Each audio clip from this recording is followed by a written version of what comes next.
transparent. I tell it like it is. I dropped the rock. I was taught that when I got in recovery.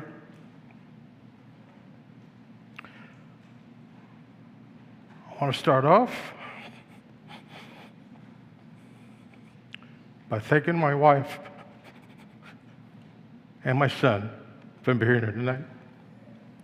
I'm very emotional about that because it's been a long time since she's come and participated, and I'm truly blessed that my son and my daughter, my son and my wife are here tonight. My daughter's in Irvine, man. She can't be here.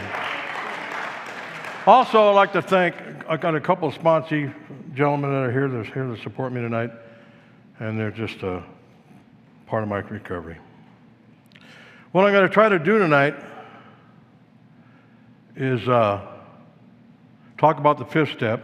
It's a very important step. It's vital. It's a vital step in our recovery. You know, when we started this principles of these steps, step 1 of honesty, step 2 of hope, step 3 of faith, and then, of course, step 4 of courage. The first 3 steps, in my humble opinion, are the spiritual foundation of this program. If you don't have God in your life, you're in bad shape.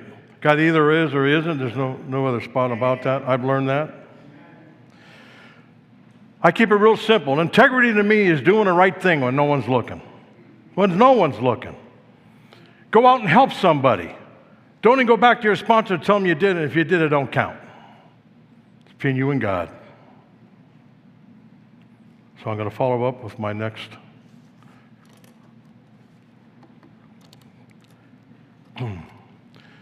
Alcoholics Anonymous was founded in 1935. However, they didn't write the big book until 1939.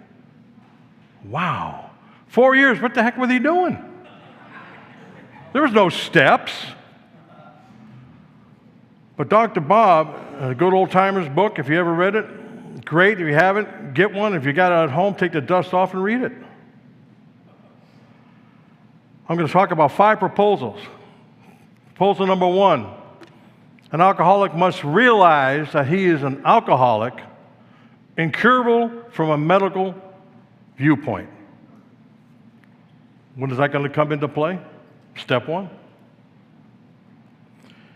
The second one is he must surrender himself absolutely, that was back then, absolutely to God, realizing in himself there's no hope. When are we going to come to grips on that? Steps 2 and 3. And they haven't even happened yet. The third one, not only must he want to stop drinking permanently, he must remove from his life other sins or defects, such as hatred, adultery, and others, which frequently accompany alcoholism. Steps 4 through 6. And then we get to the fourth proposal. He must have devotions every morning, quiet time, of prayer, some reading from the Bible. That's what they did back then. They used the Bible. Step 11. Of course, it wasn't step 11 yet. Keep that in mind.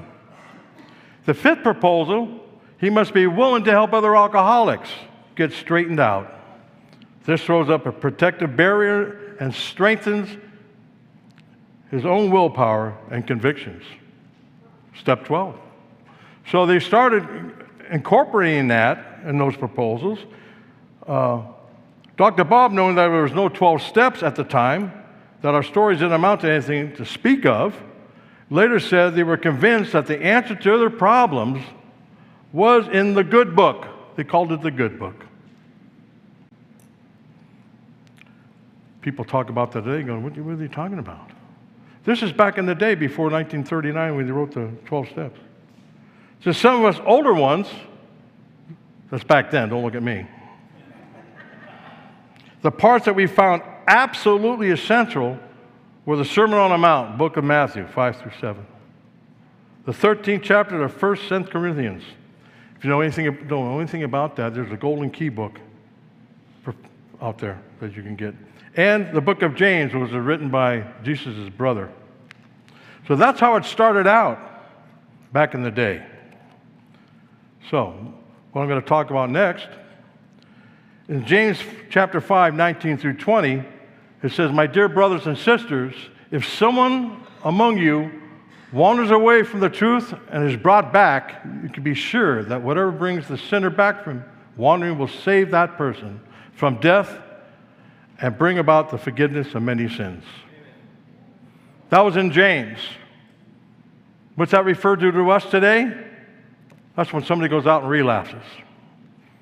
They use the term relapse in these recovery houses. Well, not recovery houses, but these places where I used to work at. So the next thing I want to talk about, in step 5 in the Big Book of Alcoholics Anonymous, we did a 4th step, which was only a written inventory of causes and conditions. But it was just only a look. They felt we needed to go much further than a look.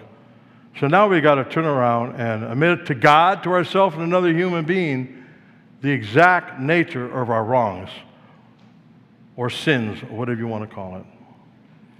Page 73 of the book. They said, if you don't do this step, however, you might not stay sober.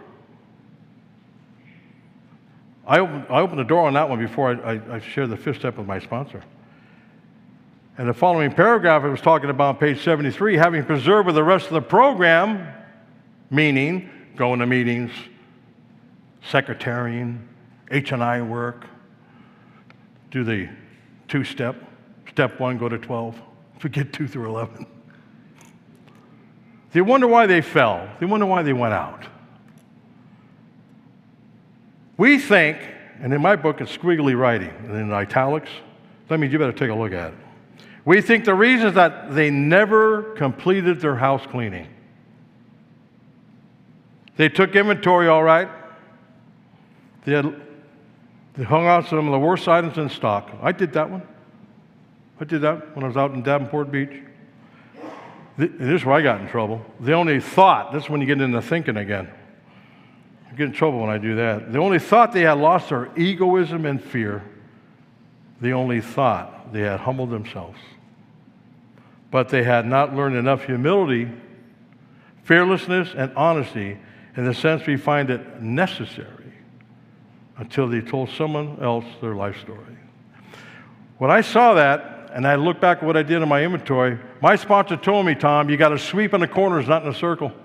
Put it all down on paper.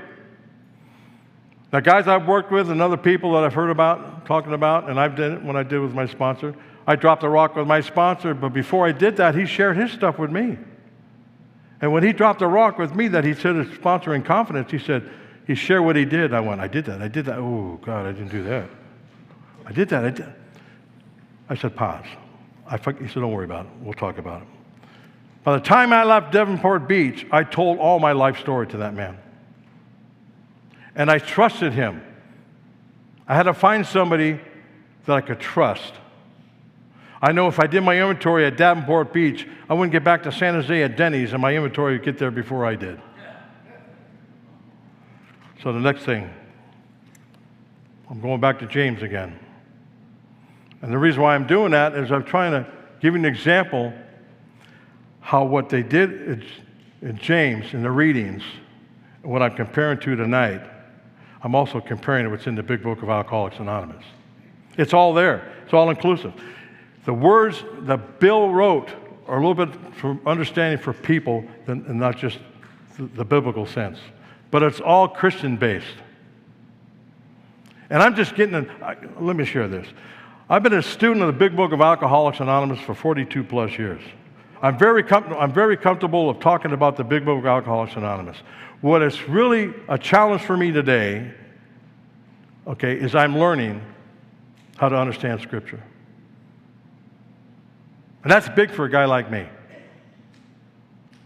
So I'm sharing this not only to you, but I'm trying to incorporate it in my life.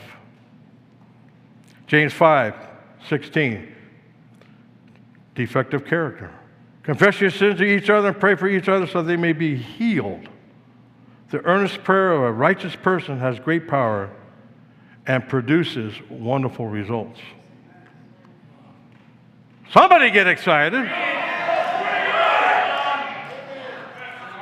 So, in reference to that, in the Big Book, page 74, you notice on the next screen, it says on there, Jack in the Box. I had to put a little humor in there.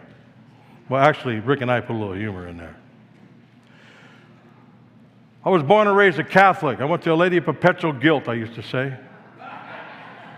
And I say that in jest. I used to be an altar boy, and I used to go to confession. They don't have them like they used to, like they do now, back then as they do now, because, back then I grew up in the horse and buggy days. I'd go into the confessional box, close the curtain. I'd get on a knee, say my little prayer. The box would open up. Boop. Behind there was a priest. That was Jack. I'm in the box, that was Jack. That's why I referred to just a little humor, that's all. It says we must be entirely honest.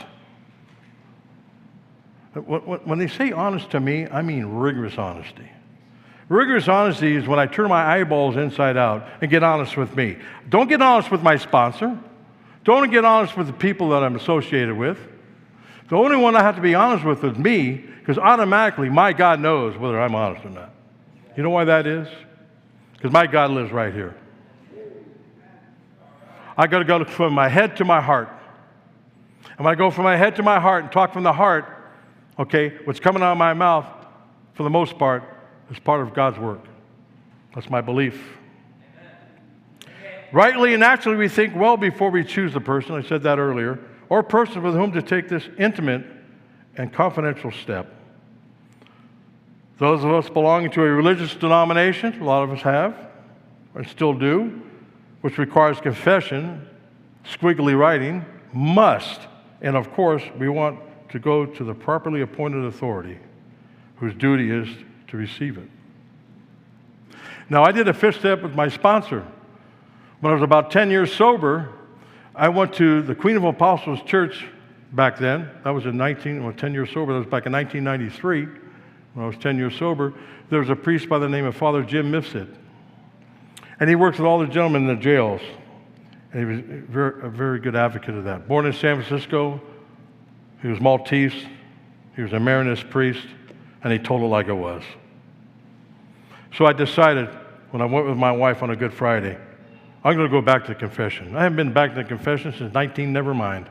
It's been a long time. I go in there, they don't have the curtains anymore. He's in there. He was an avid Giants 49er fan. He had a sense of humor. He's got his Giants bag on there. He's got his white collar in his pocket. I said, before you say anything, how many more women do I have, or people I have out there? I said, Father, there's one more woman. He said, good, sit down. I said, what are you here for? I said, Father, it's been a long journey. And he was slouched in his chair. And I said, it's been a long journey, Father. It's been 25 years since I came and did confession. He stood up, slapped his leg. He said, son, welcome home. I was comfortable. Growing up, you have priests that were just to the brimstone, right? They spoke down to you, so to speak. He was right there with me. So I said, I want to share my fifth step like I did with my sponsor. And that's what I did. I'm waiting for, say, 5 Hail Marys, 3 Our Fathers. That was pretty bad, so you better do the Station of the Cross backwards. I was waiting for that, because that's from old school. He says, I want you to go home and talk to your friend. Your friend is your God. Go home and talk to your friend. And pray. And I said to him, is that it? And he said, what do you want from me? So get up. So I got up. He slapped me in the rear end and said, go out there and give him hell. And I left. And I walked with levitating, man. I had a priest that talked just like I did. I said, I'm home. He was a brilliant man. Don't be late. If you're going to have a meeting with that, don't be late. He would never show up. And he passed away. And I went to his funeral. And his nephew said he had a dream. He did a eulogy for him. He said, I had a dream. I had a dream that I saw my uncle. He was in heaven. And he said to me, Johnny, I just want you to know everything's great in heaven because God is a 49er fan. And the whole place lit up. So the reason why I bring that up, you could go to any person or a priest or whatever, and I recommend you go to somebody that's not old school. I've heard a lot of fifth steps in my day. Let me tell you, on my next slide here, Big Book of page 74, it says freedom from self. When I took that fifth step with my sponsor, I finally, I was 32 years old at the time. I finally, at 32 years old, finally met Tom Neary, the good and the bad. And my sponsor said to me, do you think when we leave here you can possibly forgive yourself? I said, I don't know, Paz, I might have a difficult time with that. And here's what he said to me. Do you believe God's forgiven you, Tom? Yeah, I believe that. And you're having a hard time forgiving yourself? Yeah, I'm having a hard time. So then you're telling me you're better than God. Hit me right between the heart. So it's piecemeal. I didn't realize it. I started forgiving myself when I came to Alcoholics Anonymous and didn't even know it. We can look the world in the eye. I don't know how many people did this. I did this. I wanted to fit in. So I would make up stuff. Oh, you can relate? City team, yes!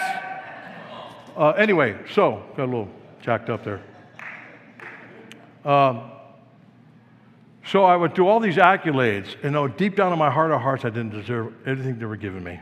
I just wanted to fit in. I lied like a rug. It was terrible. When you have self-esteem lower than a whale poo-poo, you're in a bad spot. And that's pretty low. But when on the outside, when you got your, you know what I'm talking about, your spiritual connection together, when you can finally go back and marvel in the ordinary. I can go back to people, places, and things and situations, and I can live with my head up high because I got no more secrets. I dropped them with my sponsor, Davenport Beach, back in May of 1983. That's a long time ago. Like as if it was yesterday. That's the impact it had on me. We can be alone at perfect peace and at ease. When I left there, man, I drove home. It was on a Tuesday. And I know on Tuesday night I went to St. Luke's Church for the mixed meeting up there. Jack Holt was there ringing the bell, making sure the meeting was going on. My oldest son at that time was about 6 months old. He's now 41. And it was peaceful. My wife at the time wasn't too peaceful. She later became the plaintiff. Our fears fall from us. Quite frankly, to be honest with you, today, I don't have any fears. People think you might get drug tested. Probably need to be drug tested. No, I don't have fears. I really don't. And the reason why for that is because my feet are planted right here, right now. There's where I'm at, right here, right now. What's tomorrow? That's God's business. That's not my business. If you got faith in God, that's His business. Yeah, but what happens, Tom, if you're going to go on vacation in about 3 weeks? Can't you plan? Yeah, you can do. Yeah, you can plan your vacation in 3 weeks. Just don't plan the outcome. Plan it, but don't plan how it's going to turn out. But we have had certain spiritual beliefs. Here's a kicker. But now we begin to have spiritual experiences. Spiritual beliefs. Yeah, I believe in God. Yeah, I'm pretty spiritual. Right? But spiritual experiences. I've had a lot of spiritual awakenings through the process, which are gradual changes. I've had a spiritual experience. To me, a spiritual experience, and I've had a few, are something that happens in divine order. It's like right here, right now, bam. God comes out and goes, boom. And if I'm not present and sober for the experience, I'm going to miss it. And that's happened to me. Does that make me a spiritual giant? No. But how I can stay within that realm is I got to be tapped into the power. The feeling that the drink problem has disappeared. My obsession lifted. Gone. I went from fearing alcohol to respecting alcohol. I don't fear it today. I respect it. It kills people. It kills us. We feel we are on the broad highway walking hand in hand with the spirit of the universe. Oh, yeah! I just got chicken skin just now. Man, when I read that and I hear that, man, I feel it. But there's times I don't feel it. That's why I got to stay connected. I don't care. I can have too many years, not enough days. Boy, you got 42 years. Wow. Yeah. The only difference between me and you, I got more sober living experiences. That's it. We're all instruments of one another. That's my belief. Now, we're talking about freedom from self. How about if we go next to James chapter 3, 8 through 10, and chapter 1, 19. Walking free with God. Now, you can have God. People say, well, you can have God, you can have higher power, you can have Buddha, your mama. No, it's God. Period. Walking free with God. You know why I say that? We read it every time in How It Works, ABCs. Everybody hear the ABCs every time we read it in How It Works at a meeting? A, we're alcoholics, could not manage their own life. Step 1, no human power can relieve my alcoholism. No human power can relieve me my alcoholism.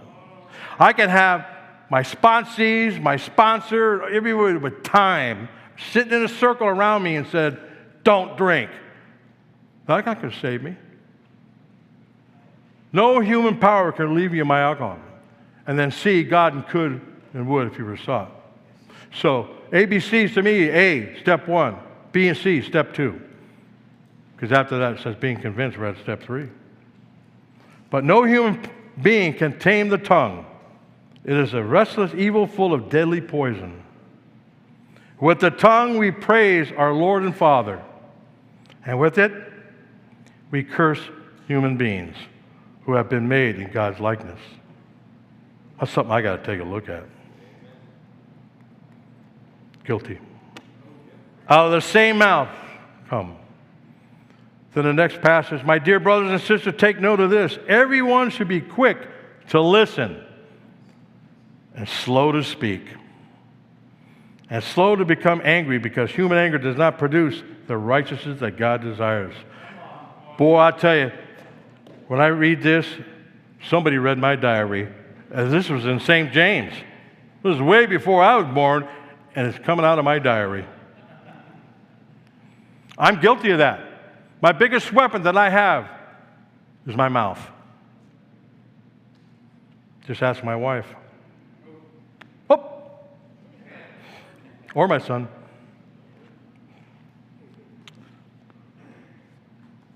Where am I at now? I'll tell you.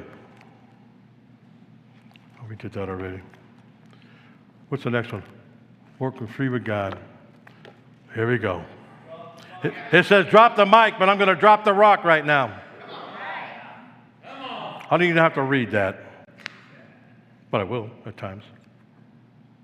It talks about returning home after you've done a fifth step with your sponsor or whoever you've done it in confidence. We review our day. We review everything. We thank God from the bottom of our heart that we know Him better. That's a key for me. I walked along the beach before I dropped the rock on my fifth step with my sponsor. He said, I want you to go around, just go out and go pray. Go pray. I went and I prayed. You ever seen movies where they do all this fuzzy stuff because they're dreaming, going back to something? That's what it felt like. The ambiance of those waves that Davenport Beach hit, and that was God's power. And then my God voice said to me, Tom, it's taken you 32 years to get here, and today's the day to meet me and you. That was 42 years ago when that thought came into my mind, and it's still there. Why? Because I took it to the heart Then I got to take the book, like it talks about. Take the book out, off my shelf, take the dust off it, turn to the page which contains the 12 steps of Alcoholics Anonymous. Carefully reading the first 5 proposals. What are the first 5 proposals? Step 1, Step 2, Step 3, Step 4, now 5. Step 1. That's the only step I had to do 100%, bar none. I didn't admit I was an alcoholic. I admitted that many times when I was drinking. I suffered from total uniqueness. I knew I was an alcoholic, but didn't care. Because I vowed to my mother at 8 years old I wouldn't be like my father. So I conceded. 100%. I'm a firm believer, if you don't take the first step 100%, your chances are less than average of staying sober, providing. If you have reservations, you're a dead duck. Step 2, I got to come to believe in the power. Bill was really cagey, man. He just reel you in. Come to be in the power. Didn't say God. That could, didn't say would, restore me to sanity. The ability to think straight when it came to alcohol. I had to look that over on those second proposal. Third proposal, I made a decision. What's the decision? Stay in the problem, being powerless, or get into the solution, finding the power. To turn my will, my thinking, and my actions over to the care of. I just didn't give them to God. When my oldest son went to the babysitter, I didn't just give the babysitter to my son, and that was it. She took care of him until I got back. My God takes care of me. Then Noah last week talked about courage. Made a searching. I substitute fact-finding. Fearless, fact-facing. Moral, truthful inventory. I had to look that over. Did I cover the basis? Did I cover at that time? Yes, I did. I did my honest 5th step with my sponsor. By doing that, I'm free. I'm in the sunlight of the Spirit, because what blocked me from God all this time since He dwelt within was my character defects, my flaws. You tear those down. You let the sunlight of the Spirit in. Now you walk with God. However, I'm done. I just want to thank RC Recovery Church for allowing me and trusting me to do this tonight. I want to thank Rick, who's been a real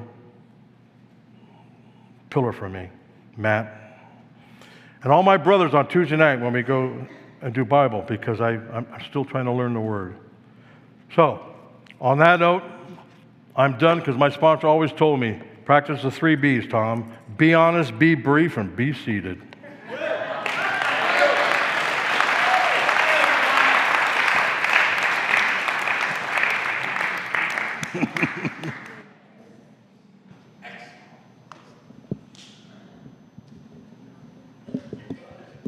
Good evening, Recovery Church. This is a time, thank you.